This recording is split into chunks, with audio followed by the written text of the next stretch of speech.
नमस्कार मित्रों, मैं डॉक्टर आलोक चांटिया AIRO NDF चैनल पर आपका स्वागत करता हूं। यूं तो मैं बातें बहुत करता हूं और हर तरह के टॉपिक पर करता हूं, लेकिन आज एक बड़ी ख़ास बात के साथ आपके साथ हूं।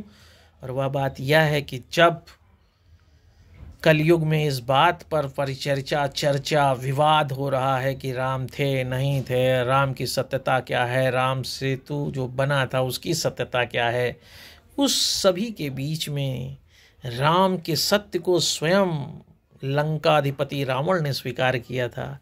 वह भी राम का भक्त और मुरीद बनकर कैसे खड़ा हुआ, यह कहानी शायद आपने रामचरितमानस और रामायण को सुनने के बाद भी बहुत ध्यान से नहीं सुना होगा।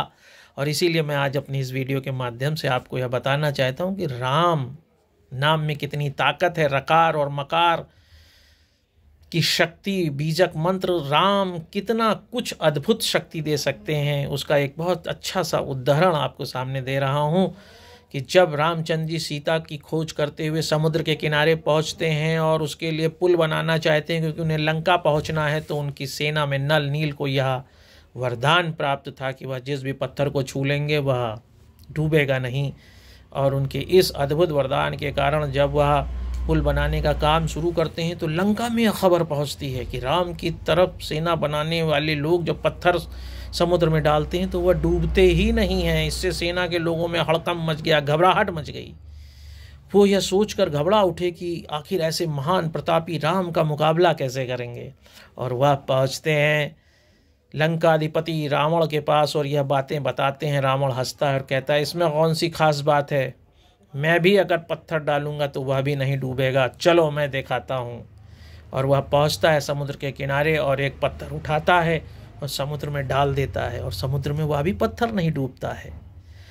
यह देखते ही लंका की सेना में शामिल सभी सैनिकों, महाबलियों के मनोबल बढ़ जाते हैं। उन्हें लगता है कि रावण भी राम की तरह प्रतापी राजा है और राम ने कोई अद्भुत काम नहीं किया है पुल बनाने में। अगर उनके यहाँ पत्थर नहीं डूबता तो हमारे लंकाधिपति रावण के द्वारा भी छुए गए पत्थर नहीं डूबते हैं समुद्र में।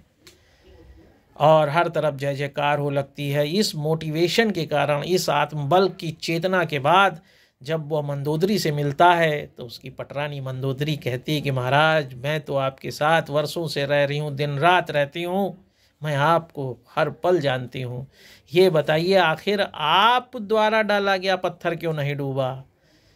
तो रावण कहता है कि मैंने जब उस पत्थर को उठाकर समुद्र में डालने के लिए अपने को बढ़ाया तो मैंने उस पत्थर से कहा कि तुमको राम की सौगंध है, तुम समुद्र में मत डूबना, और इसलिए पत्थर नहीं डूबा। एक राम नाम की इतनी ताकत थी कि विरोधी ने भी जब मन से राम को याद किया तो उस विरोधी का मान सम्मान, आत्मरक्षा रखने के लिए प्रभु मर्यादा पुरुषोत्तम श्री राम ने उसे डूबने नहीं दिया। ये राम का आत्मबल है, ये उस मर्यादा की कहानी है जिसमें क्षमा है। वह कोई भी व्यक्ति ताकतवर होते हुए भी क्षमा का गुण रखता है, वही मर्यादा बनता है। और रावण इस क्षण विशेष पर राम की शक्ति को पहचानता था और जानता था कि राम उस विष्णु के अवतार हैं जो स्वयं उसका संहार करने के लिए आए हैं। और इसीलिए भगवान के श्री चरणों को उसने न सिर्फ स्वीकार किया बल्कि यह संदेश कलयुग तक भी पहुंचाया है कि राम का नाम प्रेम से लो तो आप भले ही उनके विरुद्ध हैं लेकिन वो आपका भी कल्याण करेंगे, जैसे राम ने रावण का उस पत्थर के लिए किया। तो आइए बोलिए सियापति रामचंद्र की जय। और इस कहानी को दूर तक ले जाइए, फिर किसी अच्छी बात पर आपके साथ होंगे। नमस्कार।